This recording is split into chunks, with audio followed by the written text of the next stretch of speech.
છોટાઉદેપુરમાં વાવાઝોડાએ જગતના તાતની કમર તોડી નાખી છે। ભારે પવન અને વરસાદના કારણે કેળાના પાકને નુકસાન થયું છે। જંબુ ગામમાં કેળના પાકને ભારે નુકસાન થયું। કેળાનો પાક જમીનદોસ્ત થઈ ગયો। કેટલાક ખેતરમાં ફળ સાથેના છોડ પણ જમીનદોસ્ત થઈ ગયા છે।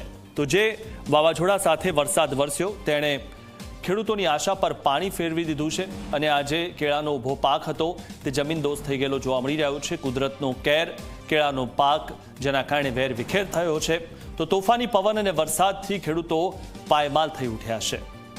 ત્યારે ખેડૂતો માટે કમોસમી વરસાદ અને હવે હાલમાં જે વરસાદ તોફાન સાથે આવ્યો છે તે મુશ્કેલી લઈને આવ્યો છે। આ વિશે વધુ માહિતી મેળવી અમારા સંવાદદાતા હકીમ પાસેથી। હકીમ, જે રીતે આ હાલમાં જે વરસાદ આવ્યો છે, વાવાઝોડા સાથે વરસાદ આવ્યો છે, તે ખેડૂતોના માથે કહેર બનીને ત્રાટક્યો છે, શું હતું માહિતી? जी बिल्कुल मिथुन, मैं आपने जणाव्યું હતું કે છોટાઉદેપુર જિલ્લાની અંદર હવામાન વિભાગની આગાહી અનુસાર ગઈકાલે રાત્રે દરમિયાન જે ભારે પવન ફૂંકાયો હતો અને જેને લઈને જે ખેડૂતોના જે ખેતરની અંદર ઉભા જે કેળના પાક હતા તે કેળના પાક જમીનદોસ્ત થઈ જવા પામ્યા છે। 400 એકરમાં કેળાનો પાક તૂટીને નષ્ટ થઈ જતા ખેડૂતોને રાતા પાણીએ રડવાનો વારો આવ્યો છે।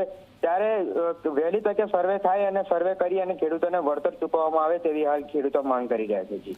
જી, આભાર હકીમ માહિતી આપવા બદલ।